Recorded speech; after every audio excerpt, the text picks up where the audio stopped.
And we're live from the strip here at the glorious Las Vegas Motor Speedway for the next race in the Racecraft Grand National Series, the Las Vegas 150. Obligatory gambling reference here. I'm James Watson, joined as always with my broadcast partners, Ty McIntosh and Dave Huckleberry. First of all, Ty, I'll come to you. What you expecting for this one? I mean, I think it's going to be our usual Las Vegas. We're going to have tire wear. We're going to have a lot of different lines here. Las Vegas is known for the high line working, the bottom line working. I think it's going to be real hot and slick. I know it's very windy out here for these guys, so it's going to make the car handle a little bit worse. I'm excited to see how it plays out. Absolutely. And track position is going to be king because it's not going to be easy to pass here with all the tire wear, the heat, and trying to figure out which line is going to work. Yeah, and I think the how the car's going to handle in corner to corner is going to change with the wind. I've heard that it's tight in 1 and 2, especially on the entry, and then in 3 and 4 it tries to snap out. So maybe more of a headwind on the front straightaway and a tailwind on the back straightaway, at least on that aspect of things. Yeah, it's not that surprising. You see a lot of times, especially in these cars, how loose they get off of turn four, and that's produced some great racing and crazy moments and wrecks. So that's something that everyone is going to have to be worried about and conscious about, especially as we get towards the later end of these runs. Absolutely. And and now we're gonna go ahead and get to the starting grid for tonight's race. Your pole sitter is the 56 of Tate Lytle, joined on the front row by Ryan Borges in the 21. Row 2 features the 95 of Gavin Hibbs and the 34 JP Phillips. 29 of Scott Eckridge and the 16 of Tom Bourne on row 3.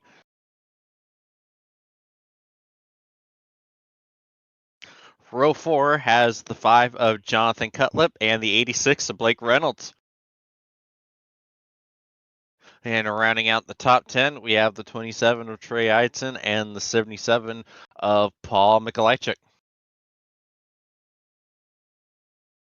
Row 6, we got Jesse Ursemus for Pro Edge Racing, Jared Rexing for Do Good. Going to make up positions 11th and 12th on the starting grid. Row 7, Little Eagles Chad Frankenfield, P13, P14 Gavin Higgins for KOR Motorsports. Another KOR Motorsports car, Jake Kaner going to start 15th. And to his outside, it's going to be Chris Wright starting P16 for Lake Norman. Row 9, Matthew Weeks in the number 11 Pro Edge Racing Toyota. To his outside, Tommy Ryan in that number 66 Do Good Chevy. And rounding out your top 20, Tyler Popp in P19, with Frank Fody starting on his outside in that number 41 Lake Norman Chevrolet. And on row 11, we have all shift esports row, the 22 of Josh Adams and the 26 of Brandon Wilkinson. 12 of Leighton Norgard and the 08 of Randy Yoakum on row 12. Row 13 has the 24 of Michael Hosick and the 89 of Brent Jones. 43 of Dominic Wright and the 54 of Hunter Smith on row 14.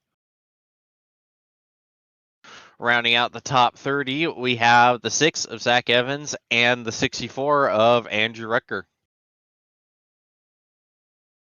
Row 16, SR Racing Seth Rawls with Do Good's Jeff Ryan. I think he's on Do Good, I believe, unless I'm wrong. No, he's not. He's on, I don't know. R.C. Anderson and then number 50 Toyota for Pro Edge. Lines up with Gerald Campbell and number 31 Ford. Row 17, 33rd and 34th.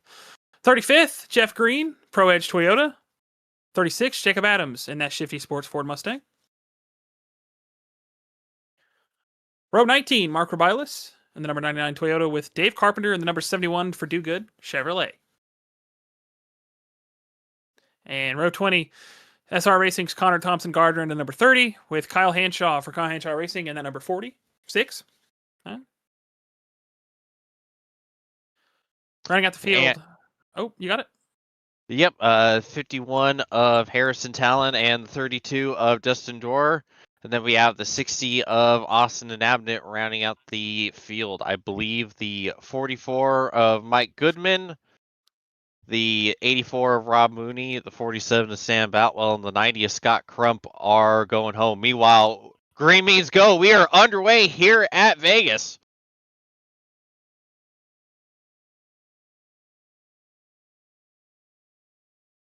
See already Lytle taking a big lead as we go on down into turn number 1.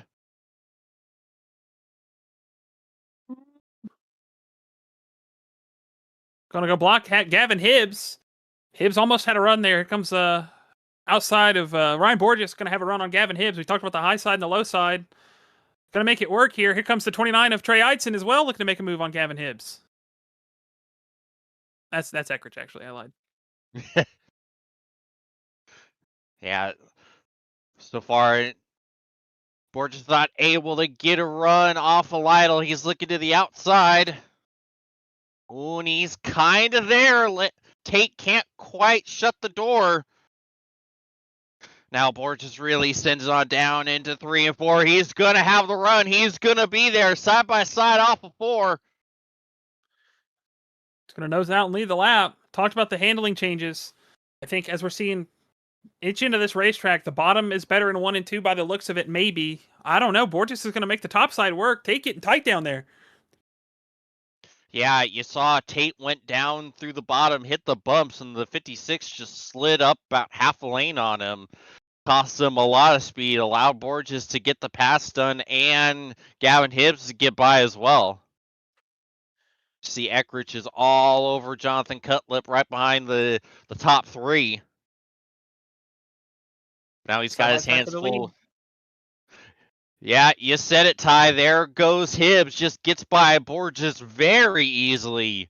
Just shoots on through the bottom. See, maybe almost got a little bit of 3 wide. You could tell JP was thinking about it. But when he ducked back in behind the 29 as here comes Reynolds. Gotta wonder. Some of these guys probably taking it easy. They know that it's Las Vegas. This place eats tires up. You know, I think Tate most likely, I think, is probably what he's doing. I know Tate's a big tire wear guy. He likes to save his stuff. He backed it off. He's like, if these guys are going to push this hard, I don't want to be a part of it right now.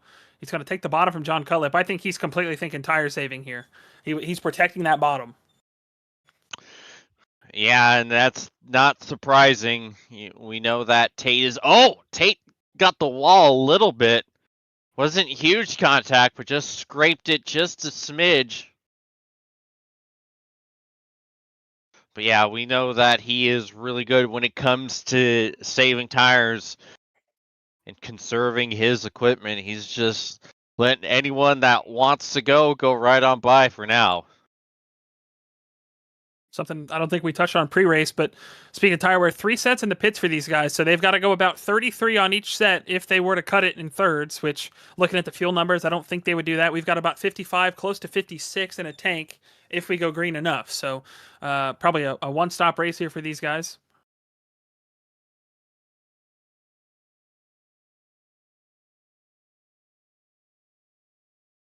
Blake Reynolds under pressure from Jared Rexing now.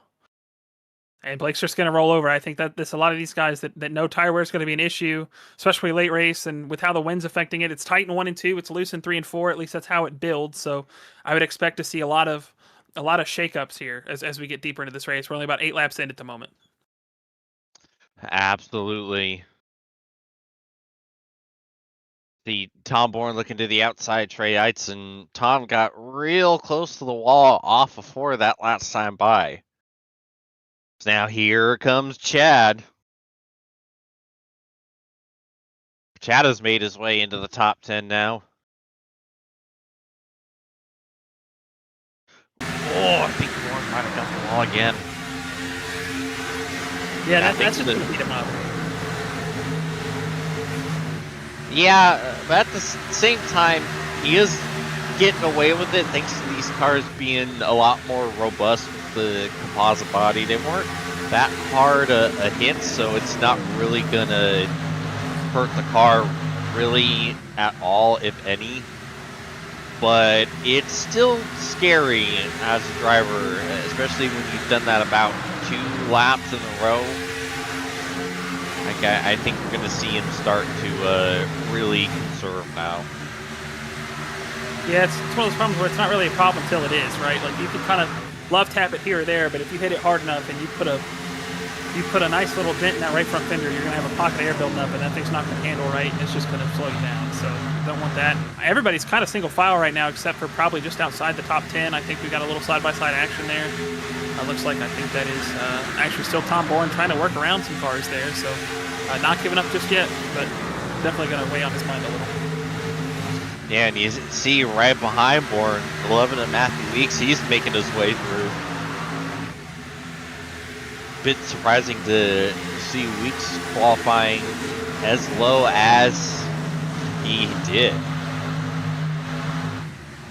Not the only one though. I mean, Scott Crump, I think he put a banker lap down on lap 1, but he wasn't able to qualify for the race with the second lap. I think he made a mistake there. So just a couple guys that we normally don't see having issues in qualifying or at least getting around the racetrack to make the race have some issues. So I think that's just a testament to what these guys are feeling on the racetrack right now.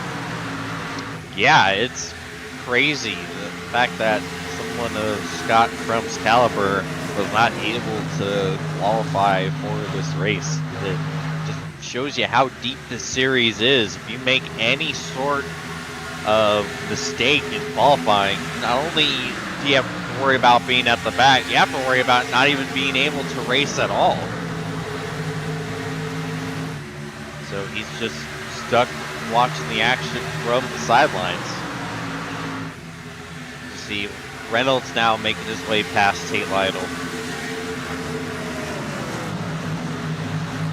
Yeah, we've got Matthew Weeks starting to get under Tom Bourne here. I think Weeks has now got down to the bottom, so I think he's maybe went for a little bit of like a push, but not too hard. He's about to crack, looks like top 12 here, getting around Tom Bourne. Just gonna put in, he's actually down to 14, so I don't know. Oh, no, I'm looking at Bourne. Aha, Weeks is in 13th, yeah, okay.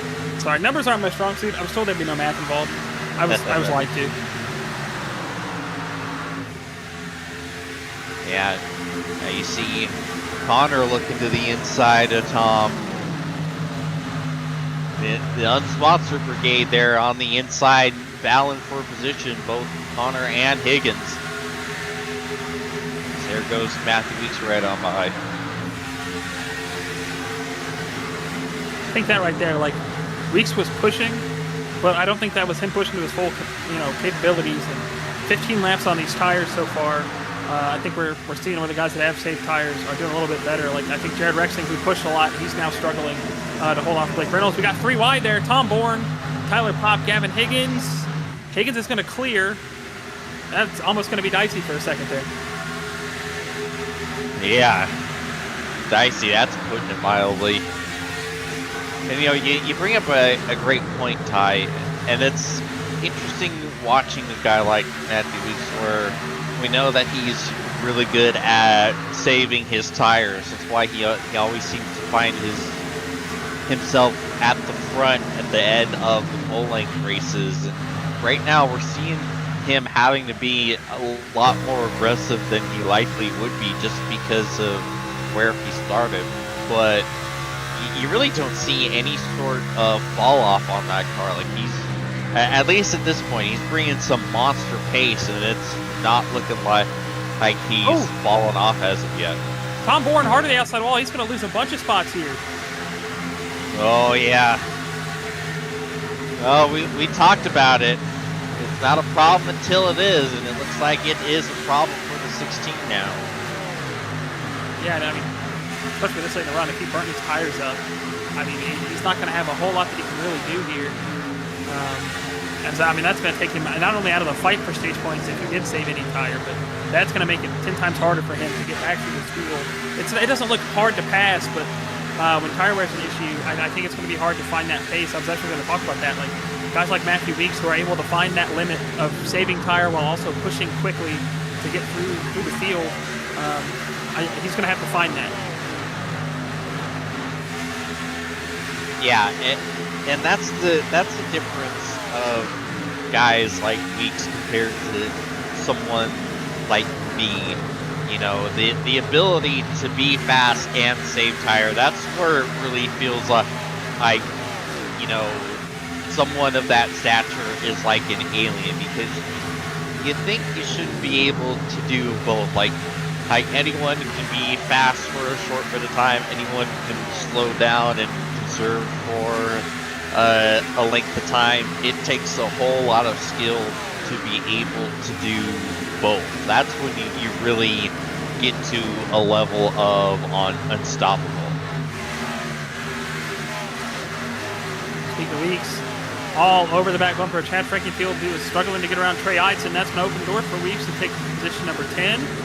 This is our big group right now, is everybody behind Matthew Weeks from about 11th on back. He's going to get inside of Chad Frankenfield. Chad's going to wash up just a little. I think that's going to give Weeks the position to clear there.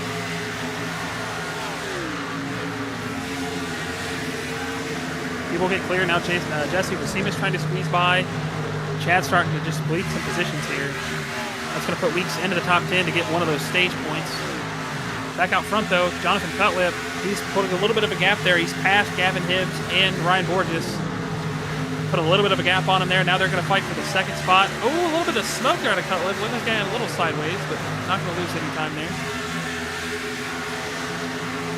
Yeah, and this really shows how important tire conservation is at a track where the outside lane is as effective as it is here at Vegas, because it's easy to defend and hold people off if you're able to roll that outside well.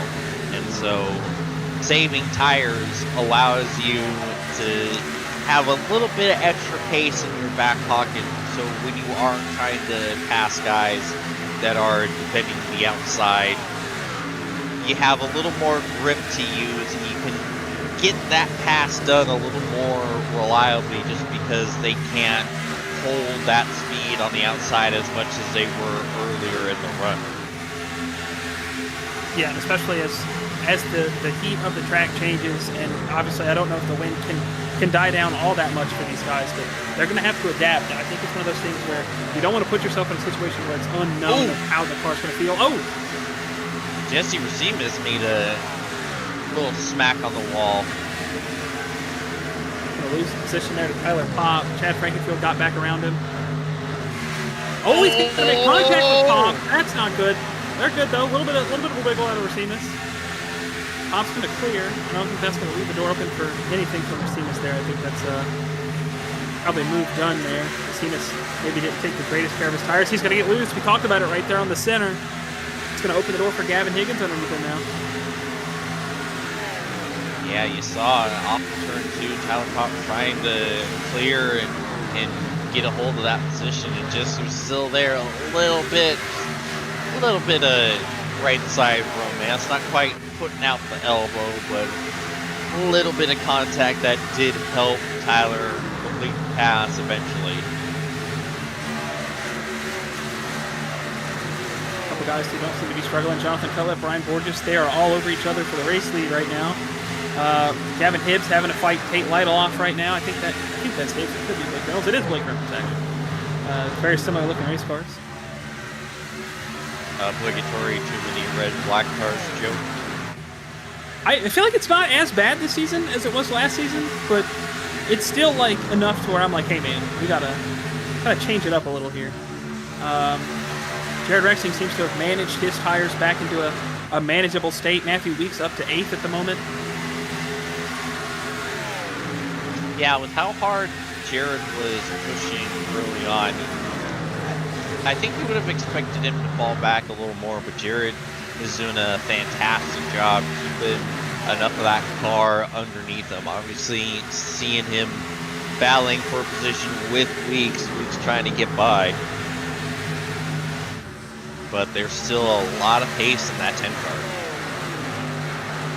He's going to have a run on Weeks here to kind of pull back in front of him, but I think something we're going to start seeing too is the right rear on that 10 machine is definitely a little wiggly wobbly. We saw it with Jesse Racecraft when he pushed that tire a little bit too much. Jared Rexing's getting really loose in the center of the corner, and I think it's going to start putting an effect on that. He's having to fight it out of the corner at least. Nothing too crazy going on. Everybody's kind of just all over each other's necks up here in the top 5. speaking of Jesse Racimus, he had another moment off of 4. I don't think he hit the wall, but he came close and cost him a couple of positions. You even saw the 9 get super loose trying to avoid whatever was going on with Racimus. Which, I mean, 29 laps into this run, that's about as far as they need to go on a set of tires if they wanted to stop it, but I don't think anybody's going to do that with us having about 11 to go to the stage this time by. Yeah, and plus we got the fuel window of about 55 laps or so, so this is going to be an easy one-stop race. So you're kind of having to make sure you can stretch it at least another 20 laps or so, which might be easier said than done for a few guys out there already. While we were speaking there, Matthew Weeks gets around Jared Rexing, finds his way around Gavin Hibbs. He's up to the 6th position. Scott Eckrich got a little loose there out of turn 2. It looked like that was going to give him a huge run down the back straightaway for Weeks, not able to do too much with it, but Matthew Weeks is about to break the top 5, and based on what I'm seeing in front of him, he might be up to 2nd place here pretty quickly. Yeah, this is just such a great track for someone of Weeks' driving style. You know, he's able to be smooth on his input, smooth on his equipment, which is not easy to do at a track that really isn't all that smooth. You hear a lot of the real life guys talk about it, how bumpy this track is, especially on the bottom in 1 and 2. So come out for the lead. Blake Reynolds is going to get around John Cutlip. That's going to open the door for Tate to get around Ryan Borges. They're going to be side by side for 2nd. Maybe Tate with a good run, going to tuck in. Cutlip all the way to the wall. Yeah, he's ripping that lip, trying to get all the momentum he can. They're still side by side off of the corner. So far, the tires that Tate saved not helping him right there get the pass done. See Cutlip going high once again. Oh, gets the wall a little bit. That's going to allow Tate to clear. And now Cutlip is on the verge of losing to Borges and Weeks and Eckrich. Cutlip's a little loose up there. He's going to lose. He's losing momentum. Yeah, gets it back on exit.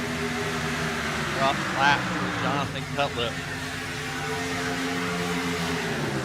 When he was on the wall there, we kind of saw all 3 lanes being used. You saw Tate on that low line. Blake was kind of middle-ish. And Cutlip was all the way on the wall. That's just how multi-groove this track is. As now Weeks is going to have a huge run on Cutlip down the back straightaway. He's going to look to the inside of the 5 machine. It's going to wash up. Cutlip's going to get that run off the top. I don't think there's anything that time for Weeks. Nothing he can really do to defend that. Yeah, it was interesting. You saw Cutlip kind of exit about a lane lower, kind of cut down to try to get extra momentum, and it really worked. Really allowed him to clear Weeks and continue to keep that 11 by as we got a battle for the lead again. And Tate looking to the inside, trying to get the position on Blake Reynolds. Nope, he slides up just a little bit, and that allows Blake to clear once again. You see Weeks coming back on Cutlip, trying to make that pass. Cutlip's going to get a little piece of the wall there on entry. I think Weeks is going to be able to get clear here. Yeah, that extreme outside lane right there up on the wall might not be working the way Jonathan Cutlip wants it to. So now he is right back down to the bottom. Oh, gets the wall. Again, it wasn't that hard of a hit, but you saw it kind of got stuck in the wall, and it kind of pulled him up about a lane. Walls are grippy here.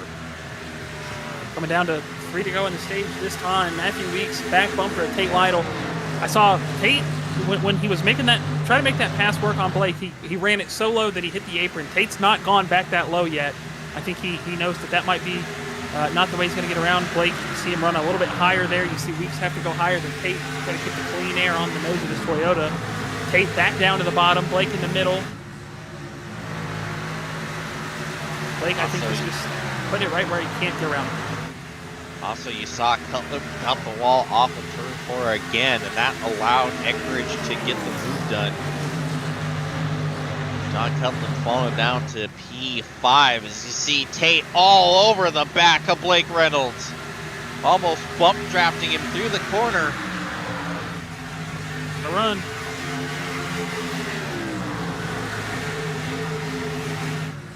See Tate making a lot of momentum on the inside. Is he gonna clear? Not quite. Blake's gonna barely keep the nose to the outside. Side drafting duel. Tate's gonna wash up a little.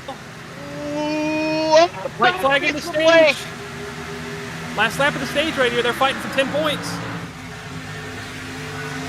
They gotta be careful. They don't want to give Weeks the opportunity. Oh, I think Tate might have him now. Oh, just barely. He's clear. He's got him. And now Blake trying to do what Tate did to him. Dives it off down to the inside. Sliding up. Oh! He's gonna keep it up. Oh, he's loose. Up into the wall. He's hanging on to it. My goodness. Tate's gonna win the stage. Blake's gonna hold on to second place somehow. And here comes Eckridge with a huge run because of that. My goodness, Blake was wheeling that car. Oh, he's still wheeling it, still loose. Shades of what we saw at Daytona when he was in the back of the pack, just taking it, shaking it back and forth. Oh, he's loose again! He's sideways down, just drifted through the corner. Holy cracker! He's loose on this. Oh my goodness! Oh, what in the world? Oh, I don't think he has a right rear tire left on that car. Holy. I'm running out of words I can use on air to describe that. My goodness. The situation is not going to get any better. He's on that outside line where that right rear is going to get used and abused. Oh no, oh, he's going around now. Oh, he's holding on to it, having to go down pit road. I think he made it down. He did. No black flag. Wow. Unbelievable.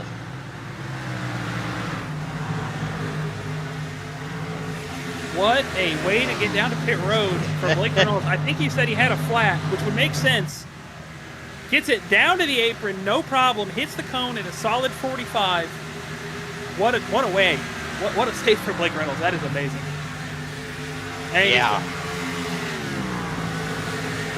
Wow, I'm surprised he bounced. Like, he was going to be in a difficult position as you see R.C. Anderson making his way onto pit road. He was going to be in a tough position. He was going to have to save a couple laps of fuel, but wasn't an impossible scenario. So that's surprising, but we race on. Meanwhile, Scott Eckridge, in that whole ordeal, gets around Matthew Weeks to take the second spot away. He's not really cutting into Tate's gap just yet, but he is painting that white line as you see in 1 and 2. Painting it and making it work right now. Obviously, there's no points on the line until lap 100 at this point, but Scott Eckridge on the move. Yeah, he was the big beneficiary of Blake's issues, able to use that difference of momentum to just shoot on up into second. Now he's got Weeks with a huge run, looking to the middle lane. And, Weeks is there. He wanted to close the door, but Weeks had such a run that if he does, he's going to get bumped. And on old tires, there's no real way to tell what the car's going to do. Weeks all the way up on that wall almost. You see it. He's going to put it right there on that right rear quarter panel and pull him back. Yeah, I think if we were on lap 97, instead of 46, I think he would have tried shutting that door with us not even being halfway. That's the smart decision there not to push it for Eckridge. As you see, Weeks is gonna get the pass done. Oh, meanwhile, Gavin Hibbs big sideways, just like his teammate was. Holds on to it, not quite as sideways, but it was still drifting. He's in a tough battle with the 15 and the 5 right now. Ooh, slides up. Oh man, Ty, these cars are not driving good, and boy, is it awesome to watch. Yeah, and I mean, I'm not sure exactly what the track temp is, but that obviously plays a factor in this thing. Oh, Gavin almost put it in the wall again. He's doing everything he can. You see about 86 degrees Fahrenheit on the track temp right now. It's not great, especially when you have that wind, the tailwind, the headwind. It's going to make the car not unpredictable per se, but it's not going to be fun. So he's able to hold on to it. Battle for the 10th spot right now. Jonathan Cutlip under fire from Tommy Ryan. Cutlip we've seen struggle a lot. He's fallen back here. Not quickly, but it's been a slow bleed. Gavin Hibbs putting it all the way on the wall in front of him. Ryan's going to have a run out of 4. Oh, Gavin got the wall that time. Cutlip also snagged the wall just a little bit there out of 4. He's going to give the spot to Tommy Ryan. Now Cutlip's under fire from Gavin Higgins in the 20. And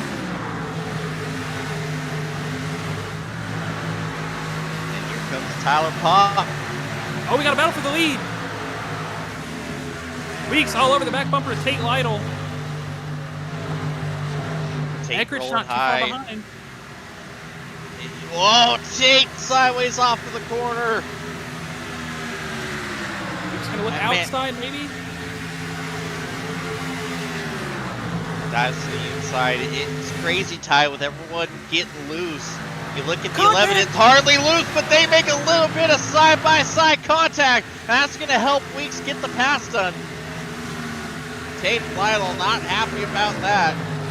It wasn't a whole lot of contact. It was a little bit of right side rubbing to get the pass done.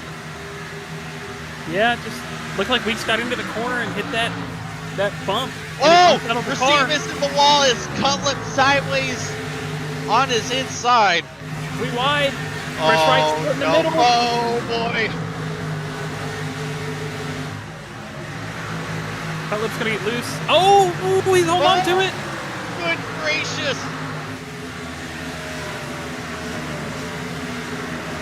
Oh man, these Racecraft cars, they are not kind to their right rear as Cutlip is continuing to get sideways. Oh man. Yeah, we're right on this pit window now. We were talking about 55, 56. I don't think it's the fuel that's the problem. I think it's these guys haven't their tires last long enough. Ryan, yeah, because going to call the pit this time. Yeah, the lower fuel, in theory, the car should be tightening up, but that just shows you how much abuse is getting done to these right rear tires. They are dirt tracking. Look at this. Oh, dirt tracking right in front of Hunter Smith. Finally bringing it down, maybe. Ooh. Oh.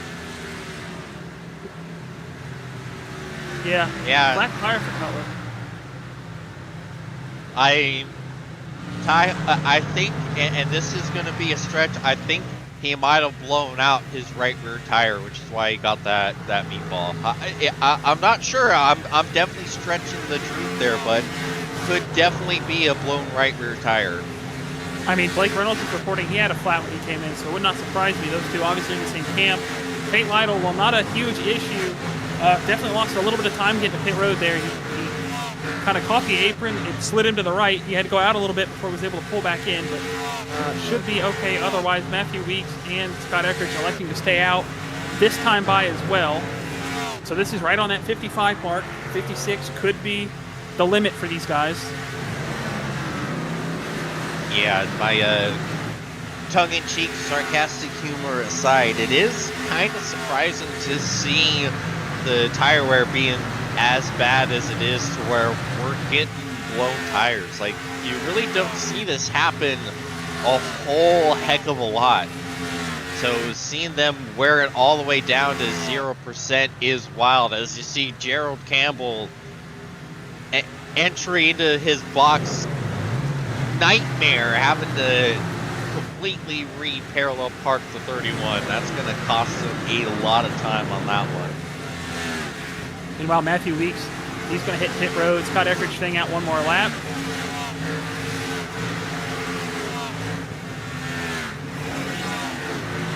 I imagine he probably doesn't go much further than that, tire wear wise or fuel wise. And Scott Eckridge going to bring it down pit road this time by.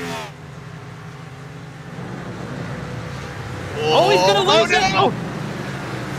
Wow! All good.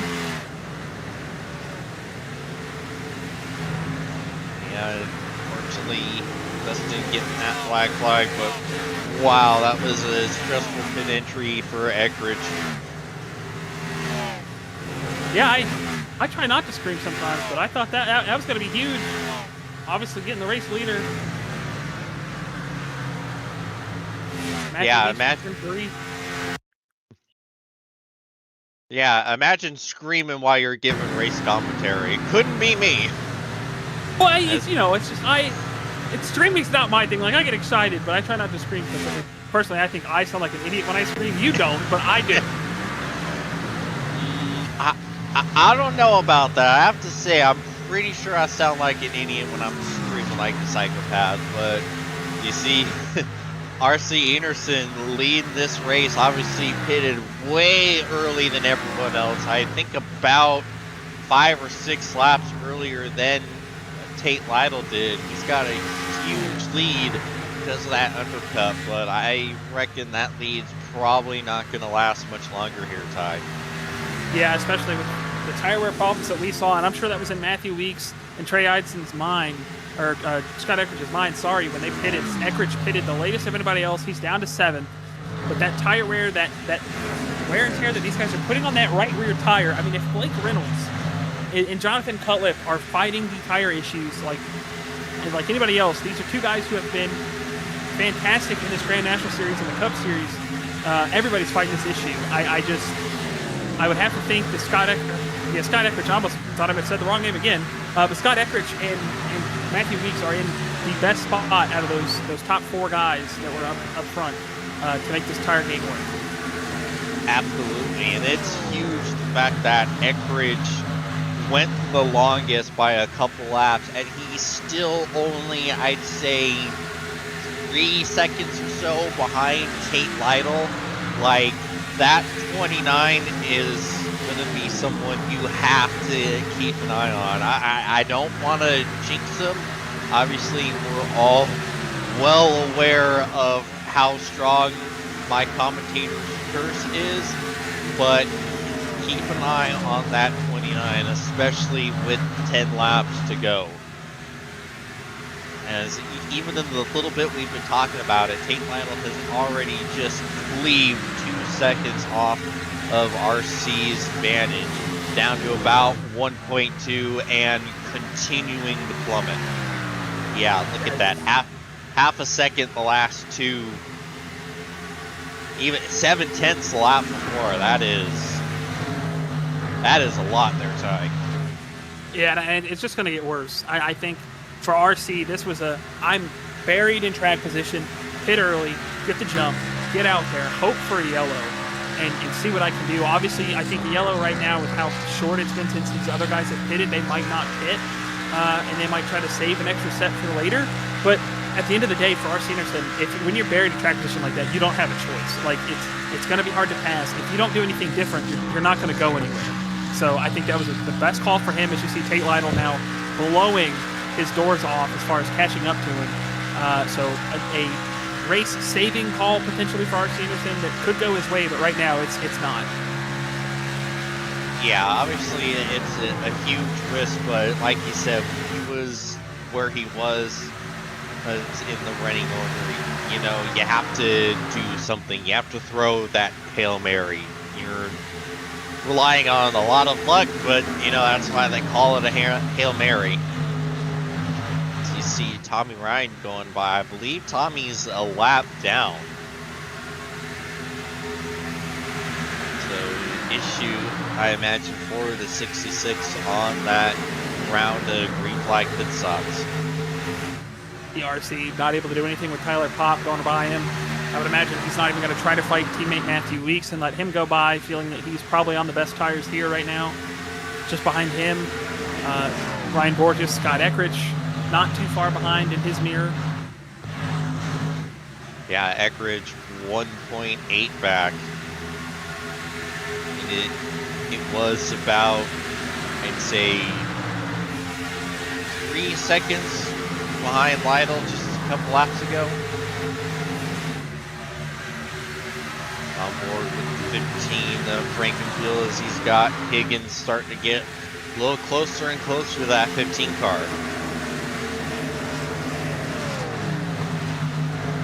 Saw Chad burn his stuff up pretty early on in that first run and maybe struggle a little bit. He's doing good right now, though. So far, so good for him. See Gavin Hibbs, somebody who also had issues with his right rear, sits ninth, able to rebound just a little bit.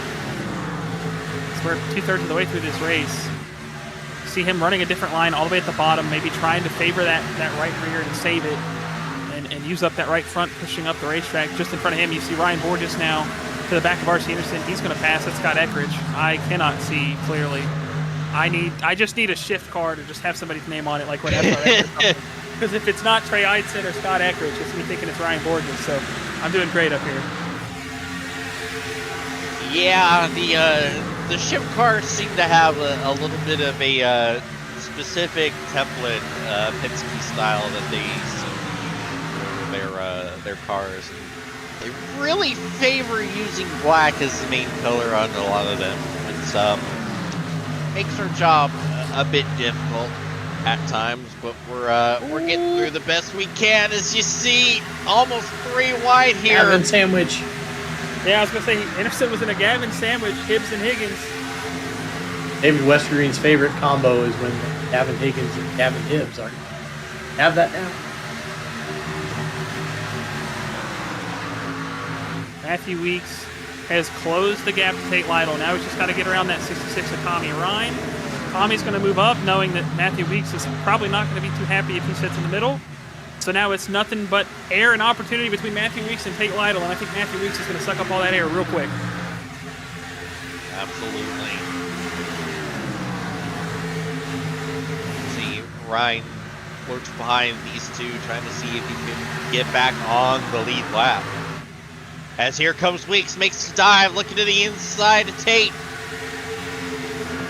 Does Tate have anything left to try to hold him off? It's not looking great right now.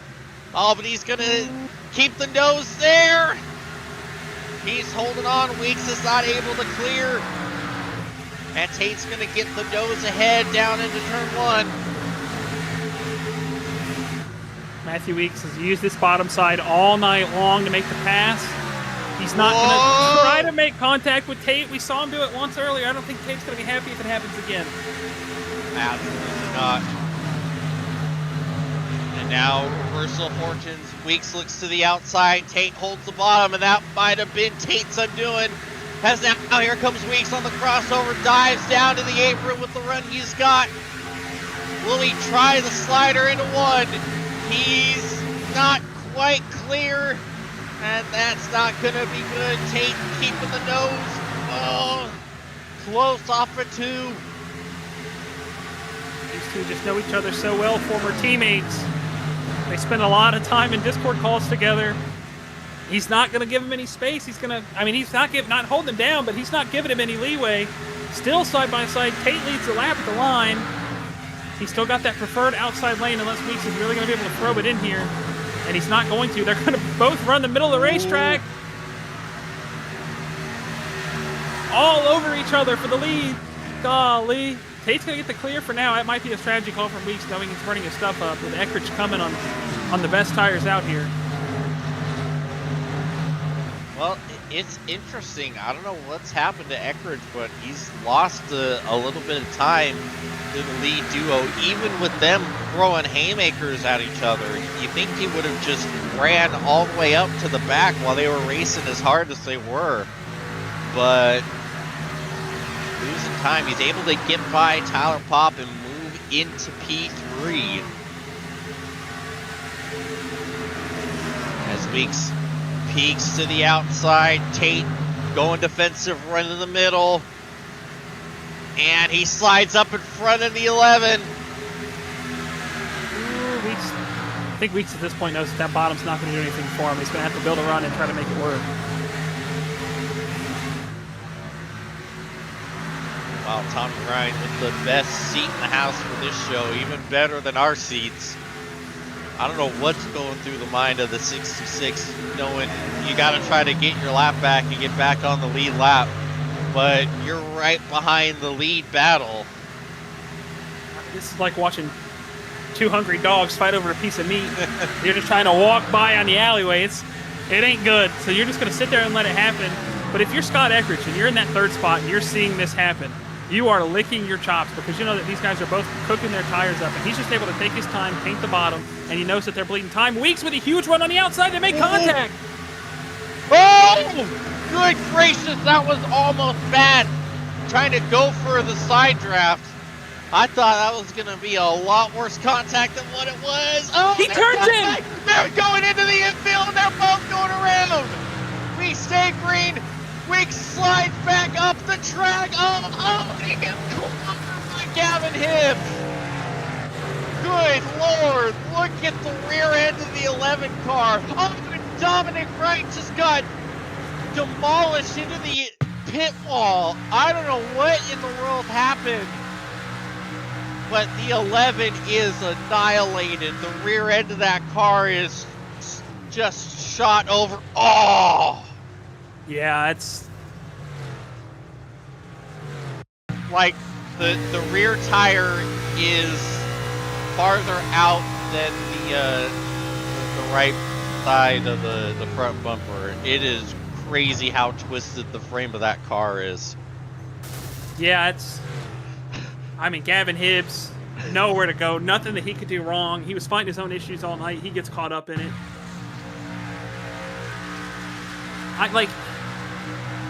I try not to be that guy, but I feel like Weeks was obviously the quicker car and had the pass made, and just, oh man, see Dominic Wright getting turned by Leighton Norgard. Nowhere either of them could go. They're just trying to make it through the wreck. Man, I mean, if you're Matthew Weeks, you're dejected. I mean, there's nothing more that he didn't need to happen or want to happen than to get dumped. Yeah. We're on board with Norgard.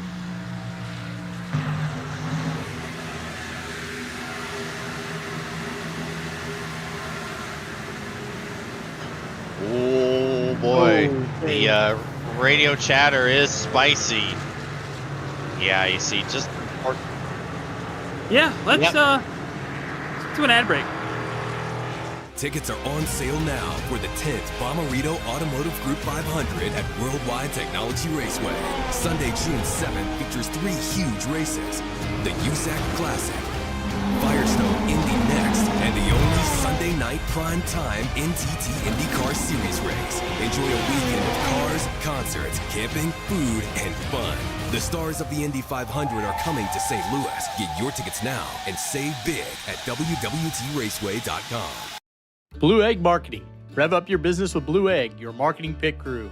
Turbocharge your lead generation with experienced drivers that can navigate the competitive track to connecting with your customers. With Blue Egg, you're always in the pole position, leading your brand towards victory lane. So don't spin your wheels, accelerate success with Blue Egg, fueling small businesses to win big.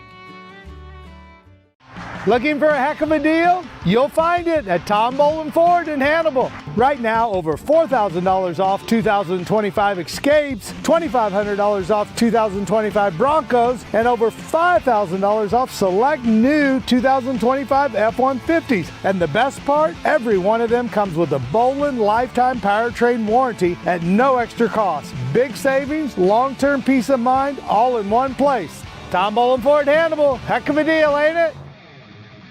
The Lucas Oil School of Racing.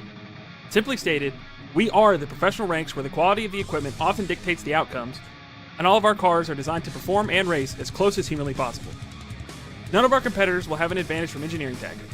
Rather, you will compete on a completely level field with a score of immensely talented up-and-coming drivers, all pushing each other to reach their new heights in their respective pursuit in becoming a professional race car driver. Every year, our top-performing graduates move on to the professional racing ladders of IndyCar, F1, and IMSA. Whether drivers compete in 1 or 2 seasons of our series, when they are ready to move on, they are ready to move. The training you receive in our school is an unmatched, unforgettable, first-class education combining the very best racing instruction and education. Tickets for the 2026 Season of Speed at Worldwide Technology Raceway are on sale now. The Bomarito Automotive Group 500, June 6th and 7th. The NASCAR Cup Series Enjoy Illinois 300, O'Reilly Auto Parts Series, and Confluence Music Festival, September 11th through 13th. And the NHRA Napa Auto Parts Midwest Nationals, October 2nd through 4th. Save big by going to WWTRaceway.com. Looking for a heck of a deal? You'll find it at Tom Bolin Ford in Hannibal. Right now, over $4,000 off 2025 Escapes, $2,500 off 2025 Broncos, and over $5,000 off select new 2025 F-150s. And the best part, everyone. All right, we are back. A little bit of technical difficulties there, but we're back green and we're back racing as Tyler Pop is leading this race. I tell you, I'm fairly certain. Oh, we're wrecking! Oh, Chad turned up into the wall. Oh, we're still wrecking. Oh my goodness. Oh, that's the big one. Zach Evans, Michael Hossack, Tom Bourne.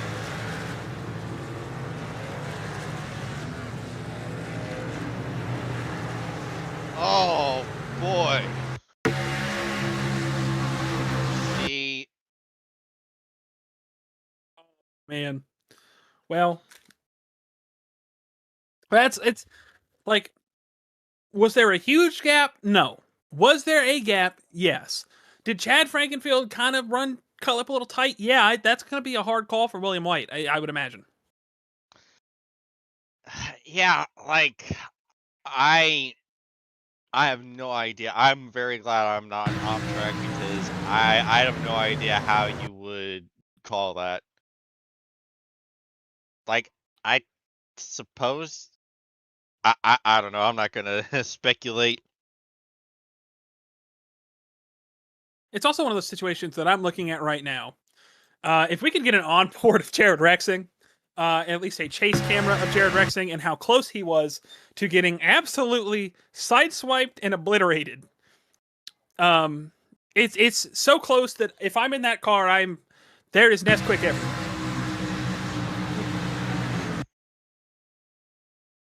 Yeah, it's a good day to be Jared Rexing's Wi-Fi provider, because if it wasn't, he would be net-coated and clobbered. So good for him. Yeah.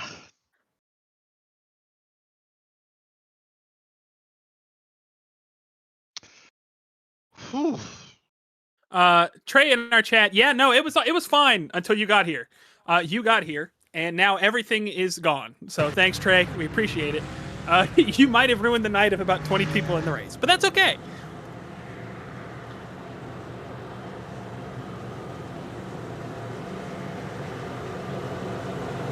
And Tyler Pop was able to hold on to the lead through all that. This really shakes things up. Is, man, how many cars did that take out? It's a massive wreck. And, you know, I feel like that's not the only time we've seen a big wreck off a turn 4 here at Vegas. So we're sitting here with about 18 to go, working our second caution. Not too bad. I feel like other than those last couple incidents, this has been a fantastic race by these guys. They've done a great job. It's been exciting to watch. We've had tire trouble. We've had everything. Yeah. Feeling like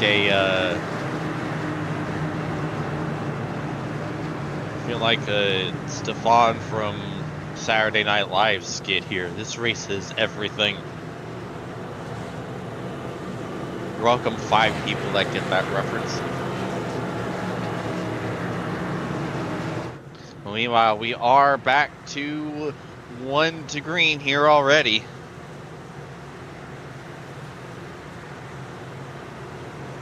Look at your top 10: Tyler Pop, Scott Eckridge, Tate Lytle, Jonathan Cutlip, Jared Rexing, Gavin Higgins, Paul Mikolajczyk, who we have not talked about all night long, R.C. Anderson, Jesse Racine, sorry, and Brandon Wilkinson. That's your top 10.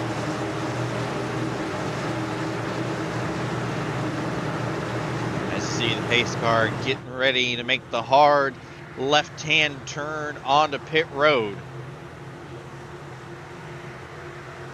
And Tyler Pop is going to lead us back to the restart zone. Premium's going. We are back underway at Vegas. A huge jump from Tyler Pop. Shot out of the cannon is that 13 car. A awful start for Scott Eckridge, and he's going to lose a spot to Tate Lytle. Going to have to fight Jared Rexing. Rexing with a huge run on the bottom. Not quite able to clear in front of the 29, though. Brandon Wilkinson. Yeah, huge Wilkinson. move. You're right, Ty. He's into to the inside of R.C. Anderson. Anderson has some damage on the rear of that 50 car. Not quite sure how well he's going to be able to drive it. He's doing a great job, but losing a little bit of pace. Mikolajczyk ripping the lip, trying to get the run. Wilkinson having to go defensive. They are 3 wide behind him. And they're still 3 wide. Oh, it's going to be close contact. And there goes Anderson, and Racine is spinning to the infield grass. And caution again. Oh, and Racine is back up the wall and destroyed.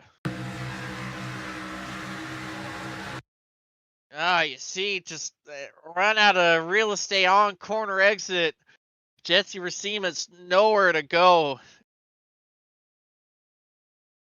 Holding the brakes, trying to whoa the car up, back up the track. Oh, gets demolished by Jeff Ryan. Look at the airtime for that 70 car. An absolute uppercut to Jesse Racimus's rear end there. It's going to probably ruin his day. I'd have to imagine that rear end of that car is not going to be happy. Yeah, he's not going to be able to sit down for a long time after that one.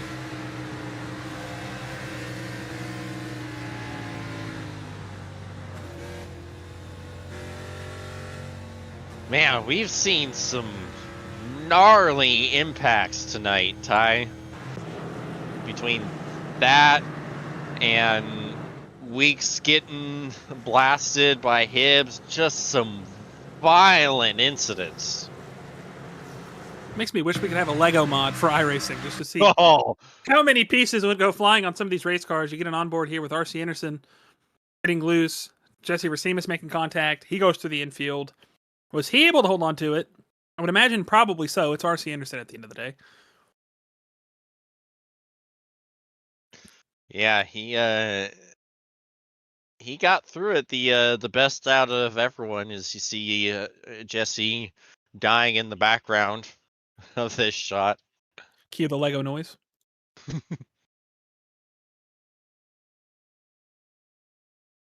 I think we're gonna go ahead and take one more quick break, and we'll be back shortly.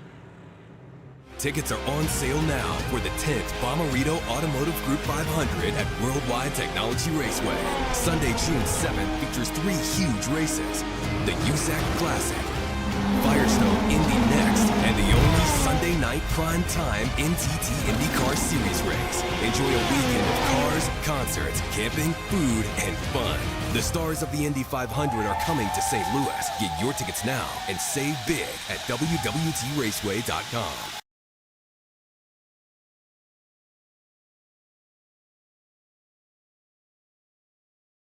Blue Egg Marketing. Rev up your business with Blue Egg, your marketing pit crew. Turbocharge your lead generation with experienced drivers that can navigate the competitive track to connecting with your customers. With Blue Egg, you're always in the pole position, leading your brand towards victory lane. So don't spin your wheels, accelerate success with Blue Egg, fueling small businesses to win big.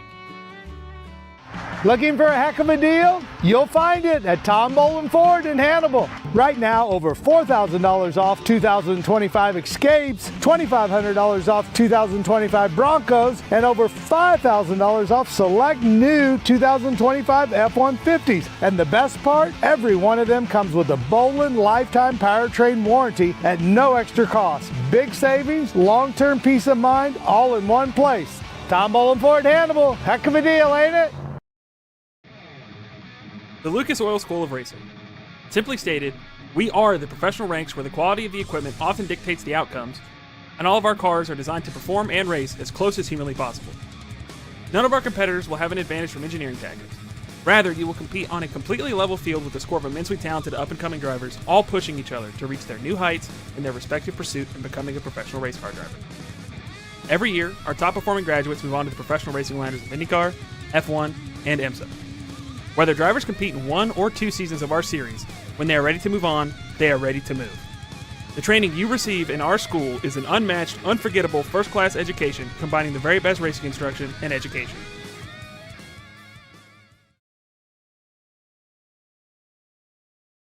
All right, we are back. We are 1 to green, and we are just about to get started once again. Gonna have 10 laps to go here at Vegas. As you see, the pace car getting ready to make the hard left-hand turn onto pit road. Tyler Popp is going to lead us back to the restart zone. And green means go. We're back underway at Vegas. Another huge jump for Popp. Looks like Racing got a little... Oh, this is... No! Oh my goodness, there's contact between Adams and Smith as they were going down into turn 1. Somehow we stay clean and green. Popp holds on to the lead. Lytle gets back to P2. Rexing trying to go defensive on Cutlip, who is absolutely running the top lane. Cutlip with a little bit of wall contact. As here comes Eckridge looking to the inside of Tate Lytle. As Tyler Popp is trying to run away. Try as fast as he can, but I don't think he's going to be able to do much. Tate Lytle, huge run out of 2, but he's going to get loose in his momentum. So does Scott Eckridge. And Eckridge has Cutlip to worry about. That's what Tate needs to see in his mirror. Gives him enough time to focus forward, unless Cutlip completes the pass, which he will. John Cutlip back up into P3. See Rexing and Wilkinson side by side for P5 right behind them. See a little bit of loose from Cutlip as we're going through 1 and 2. So far, Tyler Popp is starting to inch away ever so slowly. Oh, big sideways for Tate. Trying to do everything he can to get back down. You see Tyler Popp, fastest lap of the race with a 30.275. He's pulling away from Tate Lytle. Tate Lytle under fire from Jonathan Cutlip.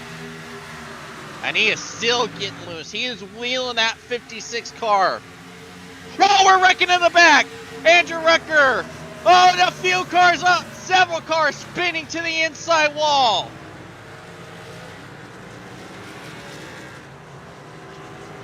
Oh.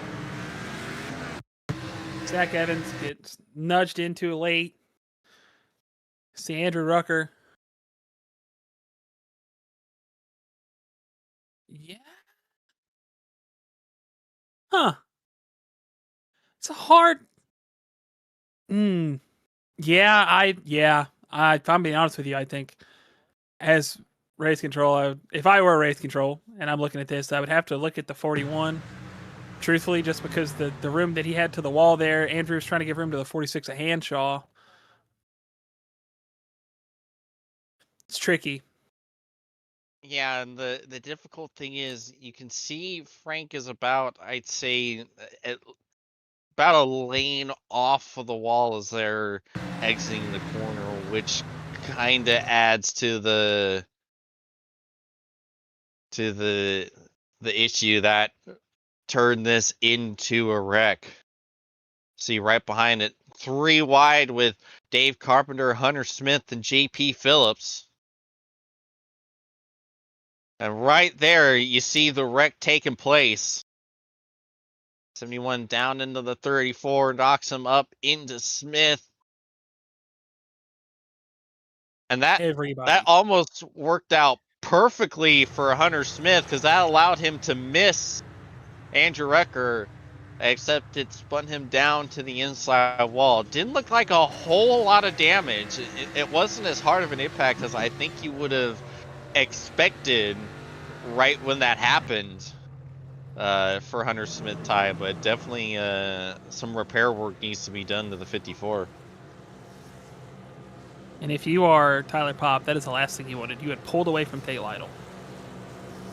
You had done a good job of getting away from them, putting a little bit of a gap there, making them have to work even harder. But now, you got another restart. You've got Jonathan Cutlip behind you. You've got Tate Lytle to your outside. It's not a fun spot to be in for him right now, I would have to imagine. Yeah, the one saving grace he has is the fact that his restarts have been very good as far as his initial launch. So if he could just hold them off when they get back into turn 3, I think he's going to be in a good position. And we're going to be, I'd say, 3 laps to go when we go back green.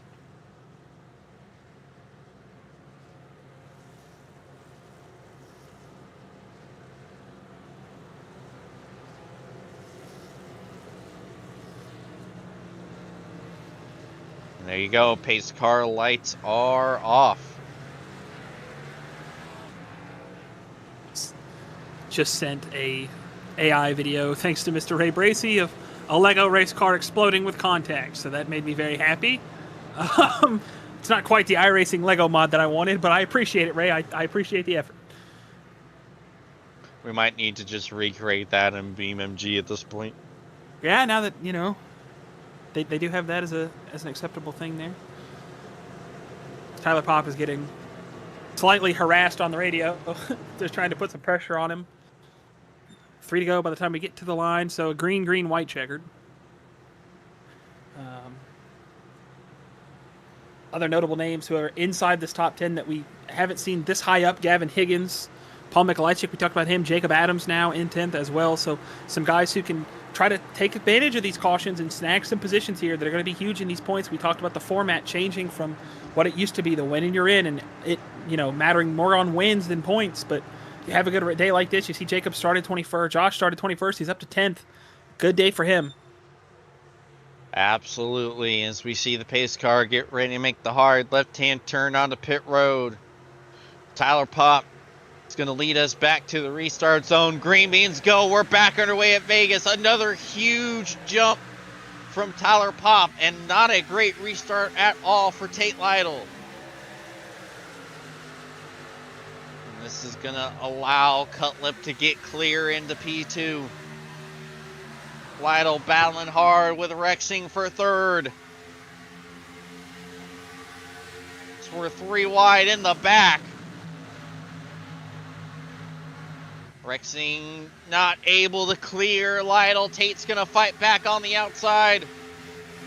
Meanwhile, Cutlip starting to get a little bit of a run on Tyler Popp as we got 2 laps to go here at Vegas.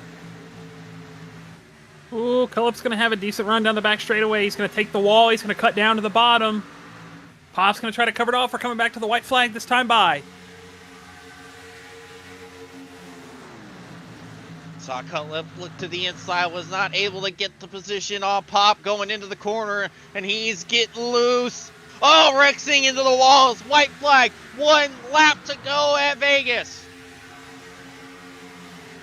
Tyler Pop. Tate's going to have a look. Yep, you see Tate Lytle looking to the inside of the 5, trying to take over second. Here comes Eckridge.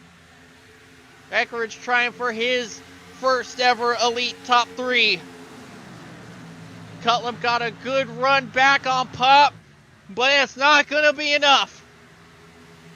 Coming off of turn 4, Tyler Pop will win at Las Vegas.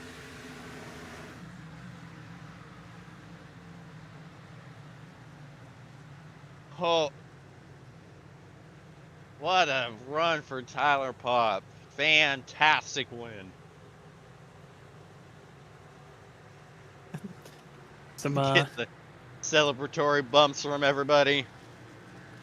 not happy on the radio. I believe somebody said to thank Tate for that. So I'll let everybody try to figure out who that was. It's not too hard to find out. I was gonna say somebody said that. Okay. I get it. Yeah.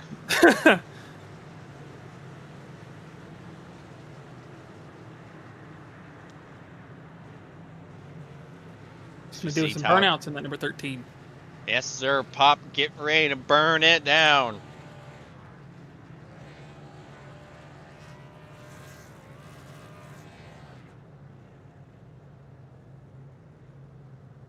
Oh, not the grass. Not the grass.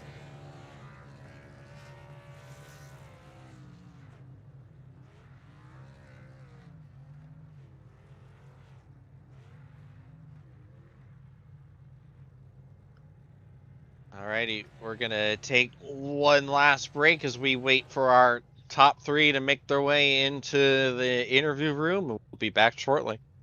Tickets are on sale now for the 10th Bomarito Automotive Group 500 at Worldwide Technology Raceway. Sunday, June 7th features 3 huge races. The USAC Classic, Firestone Indy next, and the only Sunday night prime time NTT IndyCar Series race. Enjoy a weekend of cars, concerts, camping, food, and fun. The stars of the Indy 500 are coming to St. Louis. Get your tickets now and save big at WWT Raceway. Alrighty, we are back and it's time to talk to our 3rd place finisher of Tate Lytle.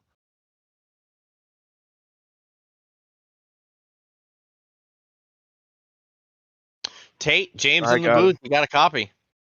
Yeah, loud and clear. How we doing? Oh, doing all right.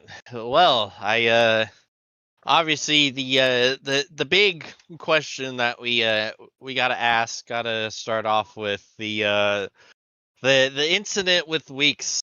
Take us through your point of view of that one. I was just racing how I get raced. That's generally how it goes. I mean, Pop races me clean, Rexing, they race me clean, so I'd be racing them clean. Me and Blake had a pretty heated battle there. We raced clean, we never touched each other, and I mean, hell, first time he got to my door, I saw the right side of his door into the left side of mine, and I had a little bit of damage for the rest of the race from it. And when he got back to me, I was going to race him hard. I mean, I didn't want to wreck him, and I don't really think I wrecked him. We were racing pretty hard. He was racing me equally as hard. Yeah, it's hard to feel bad about that one, to be honest, especially with my little bit of damage out on the left side. Ended up being a couple seconds, and I don't know. I'm not going to worry too much about it. I'm sure he's upset, and probably rightfully so, but I'm not going to lose too much sleep over it. If he wants to do anything about it, he can, but I don't know. I guess we'll leave that up to him. He's got a lot more to lose than me. I race 50% of the time, so got to shout out Brent Wentz, days gone by, for being on the car. Hopefully I keep getting back in victory lane here soon, but shout out Dad, Jack, Louise, Lowe, if they're watching, Gavin, if he's watching. I got a couple people like to watch me race the fake race cars, which is pretty cool, and I at a minimum gave them a good show. And unfortunately, Dirty Air is a little too bad, and for as little fuel as I put in it, I was loose there on those restarts. I was hoping to be able to get a run on Pop and see if I couldn't do anything with him, but it was too loose to do anything. But P3, quite a few laps led, pole after literally qualifying being my first lap. I'll take it. Alrighty, well, we appreciate you, Tate. Hopefully, we're talking to you again next week. Yeah, that would be nice. We'll see you guys then. Thank you. All right, there's our third place finisher of Tate Lyle. Now Ty with our runner-up. John, it's time for the booth buddy. You got a copy? I do. Well, we saw you had a little bit of an issue with the right rear there, just like Blake. I know you guys were fighting hard there, but ultimately you rally up to a second. There at the end, did you think you had anything for Pop, or was it just too little, too late? Yeah, it was just too little, too late. It was just a track position deficit after the caution. Is just, to be honest, I'm kind of surprised we made it to second. Just restarts and just lucky to be in some of the lanes that we were in, and just somehow just ended up in shots of one at the end. I know, obviously, how long you guys went green for there was maybe a little unexpected for you guys. I know it was kind of cool to see you guys getting a rhythm. As far as the right rear tire wear goes, was it that bad, or was it like, do you think that you were pushing too much, or was it just genuinely how bad the tire wear was? It was just, to be honest, I was kind of using it as a test, and what I was doing, it severely sacrificed my right rear, and it kind of caught me off guard. So, yeah, we were just trying not to wreck in front of a few people. The setup was actually pretty fun. It was a strong wind. It was about 20 miles an hour, so it was just catching the rear of the car and just blowing it sideways almost both corners. So it was super fun to drive. It's just, I think that on top of what I was trying, it just wasn't a good mix and just exploded. Obviously, you talk about the rebound. I know you were a little deep there for a bit, and you took advantage of these yellows. Like, as far as the restarts were and fighting for track position, we saw you using the wall. Did it feel like it was a lot more multi-groove? Because like it looked multi-groove to a point. Yeah, I will say the couple of times I went up towards the wall, I had the wheel full locked upside down just to keep it straight. So it's not exactly something you want to be doing a whole lot of. I think if the track was a little warmer, it usually leans into multi-groove, but it was just so cold today. It pretty much just became bottom and middle dominant. The very top just worked in very specific scenarios, and the first run I was just using it to not crash, and I think it made it worse. But there at the end there is just, I knew I couldn't sit behind Jared and have a chance, so I just threw it up on the wall and just hope that it stuck. And luckily, we had enough grip and it worked up there, and it put us in a spot for the next restart to start P3, I think, behind Tyler, and we were able to get by Tate pretty quickly. Just the nature of the beast on the restarts, and yeah, I just settled into P2 there. All right, buddy. Well, before we let you get back down there to celebrate with everybody, anybody want to shout out? Yeah, shout out to Tyler Prop. Dude's been searching for this win for a long time. He's always been super fast, just never really had the chance to show it. I wouldn't even say that. He's up there most of the time. It's just, again, the track position thing, and this time he had the track position and closed it out. Shout out to you guys, Dave, James Watson, Ty. You guys do a phenomenal job week in, week out. You guys always bring a ton of energy into these broadcasts, and I don't think you get enough props for that. Shout out to Chad for orchestrating this. Bunch of knuckleheads week in and week out. I know it gives him a headache, but I think he loves it too. So shout out to him. Shout out to RaceCPI.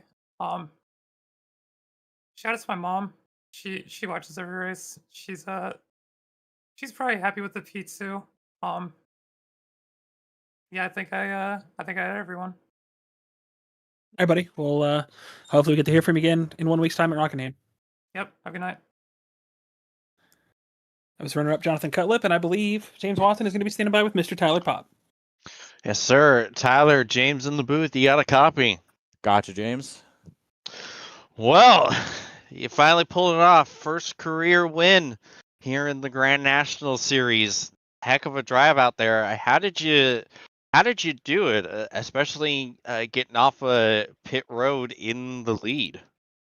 Yeah, man, I'm pumped. I can't tell you how long it's been, and honestly, I felt like I've been quick enough for the last year, really giving myself chances, and then just the beginning of this season's been great. Led every race in both Cup and Xfinity. It was funny today. I did not feel that fast. Qualified in mid pack.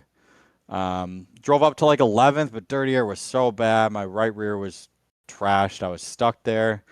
Then with green flag stops, I just went a lap earlier than everyone else. Got in very clean, got out clean, and came out second behind Tate. And then I fell back a couple spots, was running fifth. Caution came out. Weeks and Tate, get together.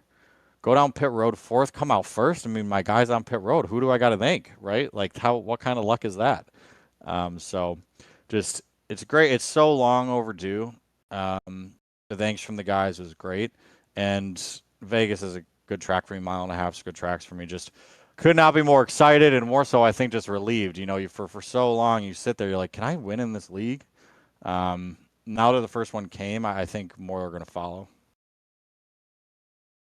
Yeah, and you definitely did not let your pit crew down after that, because they got you up there, but it was up to you to hold on to it, and you did. You did a fantastic job holding off some of the absolute best in the series to actually bring it home.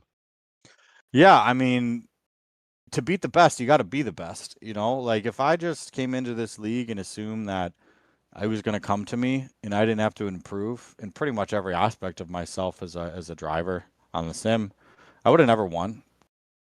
And that's just kind of my philosophy with everything in life, is you can pretty much do anything you want. How much you willing to sacrifice and put in the time and put in the work. So, I started recording my races during practice, just sitting on Weeks' hood, sitting on Tate's hood, after races, sitting on those guys' hoods, seeing where can I be better and where can I improve. And just little things like breathing under caution, make sure I'm relaxed. There's all these little marginal increments, and then earning the trust and the respect of the other drivers out there. It takes a lot to win. You can get lucky winning on a plate track every once in a while, but to win on speed, you got to put the whole thing together. So feels good. It feels good to put in the work and see the results. And I'm excited for Wednesday Cup Dover. I mean, I'm having a great season there too. First thing there, so everything seems to be coming together. Yeah, absolutely. And all that hard work, it's definitely paying off. It's definitely showing. Any sponsors, plugs, and shout outs you'd like to give before we let you go celebrate? Yeah, so sponsor Intel, we're a staffing firm I help run. So any engineering, accounting, and finance, anything like that. If you're hiring for those guys, if you need a new job, come to me. I'll see what we have for you. Just want to give a shout out to you guys, the broadcast. I enjoy watching it. I think you guys do a good job.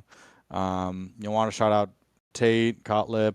Got a little nervous when Tate was behind me there. Guy's stolen a bunch of wins for me recently, but he's always really nice and fun to race against and really, really fast. And then the whole league, just everyone. It's a great league. You look in the Discord, everyone's chatting it up, having a good time. So just really, really happy to still being able to have the time to do this. I'm 32. I don't know how much longer, before me and my girlfriend decide to settle down, have a family, have some kids. Don't really know how much longer we're going to be able to do this. So I'm just enjoying every single week. And if I win, great. If I win the championship, great. If I just come out here and compete, that's enough for me. All righty. Well, we appreciate you, Tyler, and hopefully we're talking to you again next week. Yep. Thanks, guys. Have a good night. All righty. There is our race winner, Tyler Pop, and I believe that just about wraps it up for us. Ty, what are your closing thoughts on tonight's honestly pretty epic race. I mean, honestly, I was really happy with the way that this turned out. You know, I was hoping that we would maybe get green to the end, and you know, these guys had a little bit of a different plan for us tonight based on the excitement level that they wanted to put out there for us. So it definitely made it more exciting for us and the fans at home. But overall, I'd say this is exactly what Las Vegas, what I was expecting here. You know, the multi groove, the tire wear, the up and atom that they had to get on the restart, and ultimately Tyler Popp was just able to put himself right where he needed to be when the time came to it, and he walks away with a win. So. Sure. Well, I believe it's time for us to get the heck on out of here. For my broadcast partners, Ty McIntosh and Dave Huckleberry, I'm James Watson, bidding you adieu. Till next time. Good night, everyone.